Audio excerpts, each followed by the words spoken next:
ఆ మధ్యన ఖమ్మం జిల్లాలోని ప్రజలే తిరగబడ్డారు. ఎన్టీ రామారావు గారి విగ్రహాలు ఎన్ని పెట్టుకున్నా తప్పులేదు.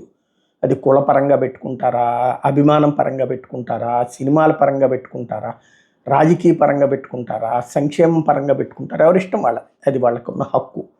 అయితే ఎన్టీఆర్ని దేవుడిగా చూపించే విగ్రహం, కృష్ణుడి దీంతో ఉన్నటువంటి అలంకరణతో ఉన్నట్టు సినిమాల్లో చేసినటువంటి పాత్రతో కూడినటువంటి విగ్రహం పెడతానన్నప్పుడు, దాని మీద ఖమ్మం జిల్లాలో పెడతానన్నప్పుడు అక్కడ ఉన్నటువంటి పబ్లిక్ తిరస్కరించారు.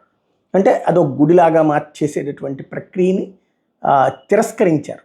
ఆ తర్వాతన ఈవెన్ న్యాయస్థానాల గతంలో కొన్ని కేసుల్లో వెళ్ళినప్పుడు కూడా సినిమా నటుల యొక్క ఏదైతే దైవ స్వరూపాలకి సంబంధించినటువంటి అలంకరణలు సినిమాలు ఉన్న ఏవైతే ఉంటాయో వాటి విగ్రహాలు పెట్టడానికి వీల్లేదని సుప్రీంకోర్టు గతంలోనే తీర్పు ఇచ్చింది.